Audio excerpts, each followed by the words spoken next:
మేడారం జాతర అణువణువు భక్తి పారవస్యం శతాబ్దాల చరిత్ర కలిగి ఉంది. సరే, మనకు కొన్ని విషయాలు తెలుసు, కానీ ఇక్కడ మనతో చిప్ప అశోక్ గారు ఉన్నారు. ఆయన మరిన్ని విషయాలు, అద్భుతమైన విషయాలు మనకు చెప్పబోతున్నారు. ఏం చెప్పబోతున్నారో అశోక్ గారు ఇప్పుడు తెలుసుకుందాం. అశోక్ గారు నమస్తే అండి. నమస్తే అండి. సమ్మక్క సారలమ్మ జాతర అంటే గత వందల సంవత్సరాల నుంచి ఉన్న సమ్మక్క జాతరను ఇప్పటి వరకు ఉన్న ముఖ్యమంత్రులలో ఏనాడు కూడా ముఖ్యమంత్రి అక్కడ నిద్ర చేసి ఒక అసెంబ్లీ ఏర్పాటు చేసి మీటింగ్ లెక్క మంత్రులందరూ మంత్రిమండలి మొత్తం ఒక్కడికి అయ్యేటట్టు చేసి నైట్ అంతా ఉండి చేసే ప్రభుత్వం అంటే కాంగ్రెస్ ప్రభుత్వం. అందులో సీతక్క గారి మెలుకతోటి ఉన్న ముఖ్యమంత్రి గారి దగ్గరకు ఉన్న చనువుతోటి చాలా ఈ చరిత్రాత్మకమైన మార్పు తీసుకురావడం కొరకు కంకణబద్ధులై మినిస్టర్ గారు చాలా ఉన్న గ్రాంట్ల ఎక్కువ గ్రాంట్ తోటి అద్భుతమైన అన్ని కట్టడాలు కట్టడానికి ట్రైబల్ సంఘాలు చాలామంది వ్యతిరేకించినా కూడా అందరినీ మెప్పించి ఒప్పించి అందరినీ సమన్వయం చేసి కట్టడాలు కట్టడానికి కట్టించిన ఘనత మొత్తం మినిస్టర్ సీతక్క గారికి ఆమెకి అంకితం. అది ఈ గవర్నమెంట్కి అంకితం. కాబట్టి ఇంకా ముందు రాబోయే రోజుల్లో 1995 నుంచి చూస్తే అంతకుముందు గతంలో 1995 కంటే ముందు ఏమైనా 2000 మంది 3000 మంది వచ్చే జాతరకు అప్పుడు మెజార్టీగా మహిళలే ఎక్కువ వచ్చేది పిల్లలు పట్టుకొని. అట్లాంటి కాలినడక నుంచి ఎడ్ల బండ్లలో ట్రాక్టర్లలో వచ్చే చాలామంది భక్తులు ఈ రోజున కార్లు బస్సులు ఏ రకమైన సదుపాయమైన హెలికాప్టర్ వరకు అన్ని బండ్లతోటి వచ్చే అవకాశం కల్పించిన ఈ గవర్నమెంట్కు ఈ తెలంగాణ ప్రజలే కాకుండా యావత్ భారతదేశం ఇండియా మొత్తం కూడా. సార్, ఒకప్పటి జాతరకి ఇప్పటి జాతరకి తేడా ఏంటి? అలాగే గిరిజనుల సంప్రదాయాన్ని అంటే ఇప్పుడు ఎలాంటి మార్పులు జరిగాయి? ఆ సంప్రదాయంలో ఏదైనా మార్పులు, ఆ కట్టడం దగ్గర ఎలాంటి మార్పులు జరిగాయి? వాటి గురించి చెప్పండి.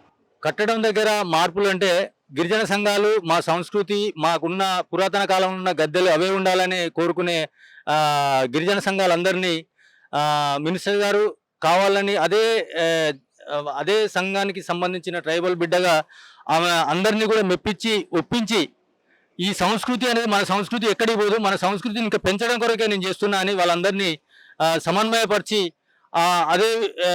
సమన్వయపరచడంతో ఆ సంఘాలన్నీ కూలయి వాళ్ళందరికీ ఇష్టమయ్యే రీతిలో పెద్ద మొత్తంలో జీవితకాలం కొన్ని వేల సంవత్సరాలైనా కూడా ఈ కట్టడాలు మార్చకుండా ఆ సంస్కృతిని కాపాడే విధంగా చెక్కనాలు కానీ సంస్కృతికి ఉన్న కట్టుబాట్లు కానీ అవన్నీ చిత్రీకరించి ఈ ఉన్న ప్రజలందరికీ చూపించడానికి కంకణబద్ధురాలై చేసిన సీతక్క గారికి ట్రైబల్ సంఘాలే కాదు అందరూ కూడా ప్రతి ఒక్కరూ ఈ తెలుగు జాతి తెలుగు ఉన్నంత వరకు అది ఎప్పటికీ స్థిరస్థాయి ఉండిపోతుందని సీతక్క గారికి అవకాశం ఇచ్చిన ప్రజలందరూ కూడా సీతక్క గారికి ఆ పట్టం కట్టే విధంగా ఈ కాంగ్రెస్ గవర్నమెంట్కు రేవంత్ రెడ్డి టీమ్ మొత్తం మంత్రిమండలి అందరూ కూడా సమన్వయంతో ఈ లోకల్ ఉన్న జిల్లా అధ్యక్షుడు సహా ఉన్న ప్రతి కార్యకర్త కూడా ఈ కట్టడాల గురించి సీతక్క చేసే సేవల గురించి అందరూ ముక్తులై దాన్ని చూస్తూ పర్యవేక్షిస్తూ ఆనంద పర్యవేక్షణలో మునిగిపోతున్నారు.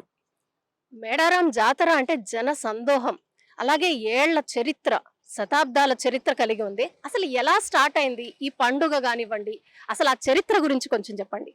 అది వీరనారులు అనే ఒక చరిత్ర స్టార్ట్ కావడానికి వీళ్ళు ఇక్కడున్న సందర్భాల బట్టి యుద్ధం చేసి సైనికుల్లో వీరమరణం పొందిన ఆ బిడ్డలు సమ్మక్క సారక్క అనే తల్లులు వీరమరణం పొంది ఇక్కడున్న సంస్కృతి వాళ్ళందరికీ నేర్పడం కొరకు అందరినీ జాగృతం చేయడం కొరకు తెల్లోళ్ళ నుంచి అప్పటి నుంచి ఉన్న బాపతి మన అరాచ్మెంట్లని అన్ని అనగదొక్కడం కొరకే సమ్మక్క సారలక్క ఈరోజు భూమి మీదకి వచ్చి యుద్ధం చేసి మానవుల లెక్క ఉండి వాళ్ళు స్థిరస్థాయిగా దేవుళ్ళుగా మొక్కిన వారికి మొక్కినన్ని దేవుళ్ళు వరాలిచ్చుకుంటూ బిడ్డలు లేని వాళ్ళకు కూడా ఆడికి పోయి స్నానం చేసి మొక్కి వచ్చినంత లోపలనే బిడ్డలు రావడం. ప్రతి ఒక్కరు కూడా మా తాతల నుంచి కూడా మేము చిన్నపిల్లలు అప్పటి నుంచి మేము కానీ మా పిల్లలు కానీ మా పుట్టబోయేటోళ్ళు కానీ మా మనవలతో సహా అందరూ కూడా అక్కడికి పోయి తలనీలాలు ఇచ్చి ఎత్తుమొక్కులు బెల్లాలు ఇచ్చి అక్కడ చేసే ప్రతి జాతరకు తప్పకుండా 2 రోజులు 3 రోజులు అక్కడ ఉండి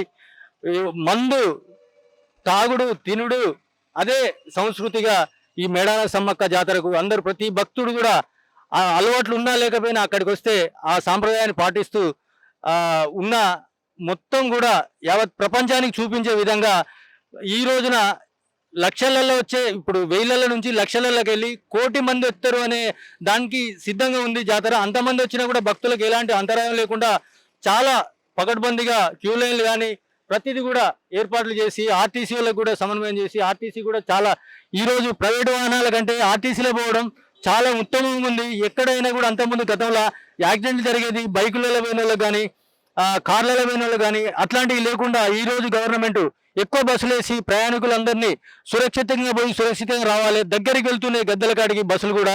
ఆ క్రమంలో ప్రతి భక్తుడు కూడా బస్సులే పోవాలని మనస్ఫూర్తిగా మా గవర్నమెంట్ నుంచి రేవంత్ రెడ్డి గారు, ముఖ్యమంత్రి రేవంత్ రెడ్డి గారు, అదేవిధంగా సీతక్క గారు మరీ చొరవ తీసుకొని ప్రతి భక్తుడు కూడా బస్సులో పోయి క్షేమంగా పోయి మొక్కులు తీర్చుకొని క్షేమంగా ఇంటికి రావాలనే కంకణబద్దులై వాళ్ళందరూ పని చేపిస్తూ ప్రతి అధికారిని అలర్ట్ చేసి ప్రతి ఒక్కరితోటి పని చేపిస్తూ ఈ రోజు ఇంత సక్సెస్ కావడానికి కాంగ్రెస్ గవర్నమెంట్ ఎంత ముఖ్యమో అంతకంటే సీతక్క ఒక ట్రైబల్ బిడ్డగా ఆమె చేసిన సాహసాన్ని అందరూ కూడా సల్యూట్ చేస్తూ ఆమెకు ప్రతి ఒక్కరూ మళ్ళీ మళ్ళీ ఎన్నిసార్లు అయినా కూడా ఇవాళ మంత్రే కాదు రేపు ముఖ్యమంత్రి అయ్యే స్టేజ్ కూడా మా సీతక్కకే ఆ ఘనత దక్కుద్దని మనస్ఫూర్తిగా ఇక్కడున్న ప్రజలందరి వాయిస్గా నేను చెప్పుచున్నాను. థ్యాంక్ యూ వెరీ మచ్ చిప్ప అశోక్ గారు. చూసారు కదా, జన సందోహంగా ఎంతో పవిత్రంగా మనకు ఈ పండుగ అయితే జరుగుతుందన్నమాట. 4 రోజుల జాతర. నిన్నటి వరకు కూడా మనకి 50 లక్షల మంది అయితే దర్శించుకున్నట్టు మనకు తెలుస్తోందన్నమాట. అలాగే నిన్న ఒక్కరోజు 10 లక్షల మంది దర్శించుకున్నారు. ఒక నెల ముందు నుంచే భక్తుల తాకిడి అధికంగా ఉంది. ఇంకా భక్తుల తాకిడి ఇంకా పెరిగే అవకాశం ఉంది. చిప్ప అశోక్ గారు తెలియజేశారు కదా, ఇప్పుడు ఇంతకు ముందు కంటే ఇప్పుడు ఏర్పాట్లు అయితే పెరిగాయన్నమాట. అసలు జన సందోహం విపరీతంగా పెరిగింది. ఇది ఇక్కడున్న జాతరకు సంబంధించిన విషయాలు.